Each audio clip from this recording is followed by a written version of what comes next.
9 foods that you should never eat as a woman over 40. Let's get into it. This video is for you if you are a woman over 40 in perimenopause, menopause, or even if your cycle has stopped, because all of us want to live well, vibrant, and mitigate symptoms and concerns related to hormonal changes. I am Robin, certified nutritionist, and that's what I do. I work with women in this space and time of life and make sure that we are nutritionally fit. So I'm going to go through this list. And as I do that, think about, do you eat any of these foods? I'd love to hear your feedback. Also, at the end of the video, I'm going to share with you 3 foods you absolutely want to have in your diet on a daily. Okay, so 9 foods that you should never eat as a woman over 40. And I say never, and never is such a strong word, but if you know, then you can pull them out of your diet. And let me know, do you eat these things? All right, so number one is high fructose corn syrup. And what is it and why? So it is an additive often found in ketchup, relish, lots of products. When you are eating, check the label to see if it has it. Because when you eat high fructose corn syrup, it is opposite of an appetite suppressor. It makes you want more of the thing. And when we eat more of a thing that we do not need, it can create weight gain and all kinds of things that we don't need. So high fructose corn syrup is an additive that is unnecessary. There's ketchup without it. There's relish without it. There's lots of foods without it. But the food company puts it in there because it does something to our brain and it makes us want to eat more and more. And as a woman over 40, we don't want to eat more and more and more, right? We want to keep our weight managed and balanced. So high fructose corn syrup is not your friend for doing that. Number 2 would be your processed meat. So think about hot dogs, bacon. Those are linked to cancer among so many other things. They are linked to cancer, but we don't need them. They do not serve a purpose in our lives, especially as we age. As I go through this list, all of this again has helped the foods I mentioned take away from us in so many ways. It takes away from our skin health, our blood pressure, our blood sugar, our weight gain. They don't serve us. All right. Number 3 would be canned soups.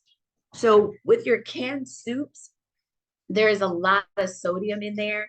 It's possible that 1 can of soup could give you all of the sodium that you need for the day. And as we are growing in age, getting growner and sexier, we got to watch out for our blood pressure, because as our estrogen changes, that has an effect on our blood pressure. And if we're eating high sodium foods, then it takes away from that. So canned soups, any canned chilies, anything like that, really take away from us as women in midlife. And I'm on number 4. Number 4 would be sports drinks. So think about your Gatorade. If you look at how much sugar is in there, it's more sugar than we need in a day. And again, all of this is, when I talk about the sugar, when our estrogen changes, if you go to the doctor, depending on where you are in life, you might find that you're pre-diabetic. And that is something that we really have to watch out for. So if you drink a sports drink, or even if you drink like one of the canned iced teas, look at the amount of sugar that we're getting in. And again, we want our skin to stay wonderful as we age. So we say no to the sports drinks. And I'm on number 5, non-dairy creamers or your traditional coffee creamers. So look in your cabinet, look at the label, and see if you see hydrogenated oils. And those oils have trans fats and all kinds of things that work against us. So my recommendation for that, if you're looking for a non-dairy creamer, try oat creamer with sugar. So sugar is not the enemy wholeheartedly. It's just if we get too much. So if you're looking for non-dairy, then use an oat or a almond creamer, but look at that label. Make sure there's no high fructose corn syrup and there's no hydrogenated oils in the creamer. They're unnecessary. What it does is it just helps to preserve those creamers, but you want a creamer that expires that doesn't have all those preservatives in there. Was that number 5? Number 6 is your diet sodas. And you think, oh, okay, I'll have a diet soda because it doesn't have the sugar in it. And that diet has those chemicals in there as well. All of this, as I mentioned, my intention is to help mitigate symptoms and signs and concerns related to perimenopause and menopause, and also for us just to live better, to feel good. So all of these foods take away from us. So the diet drinks, and I'll give you alternatives. So I'm going to share with you 3 foods that you want to eat. And number 7 would be your frozen foods. If you do that, if you're having, I remember when I was young, I would have like Marie Callender's frozen pot pies. So those frozen foods, in addition to the sodium and all the other chemicals that it needs in there, just doesn't serve us, with the exception of frozen vegetables. So frozen vegetables are awesome because they are usually frozen when they have their highest nutrient density. So that's okay.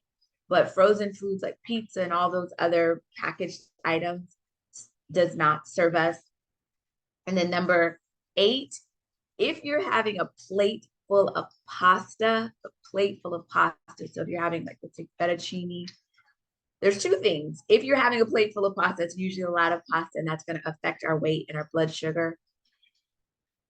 And then also maybe you're not even having protein. And as a woman over 40, we need that protein wholeheartedly. There's so many videos that I'm going to do, so stay with me and then let me know what topics you want to hear about.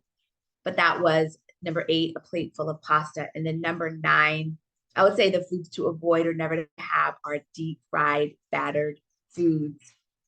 So if you have like deep fried fish, deep fried anything that's full of those oils, does not serve us over 40. It does not serve us as we are having these hormonal changes.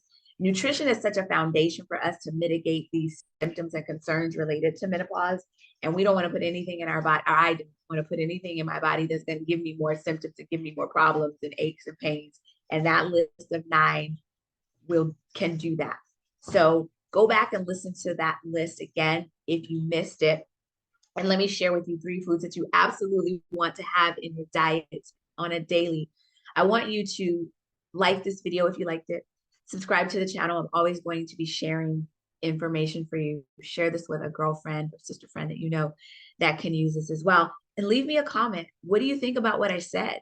Did it make sense? Do you eat those foods, or are you already away from those foods as a woman in midlife? All right, 3 foods you absolutely want to have in your diet. And there's so many, but I just picked these 3, and there's in no particular order. But number 1 is your green leafies. So think about your kale, your Swiss chard. That's so good for hormonal balance and fiber. And there's a whole list of reasons why you want to have your green leafies every day. Yeah, daily.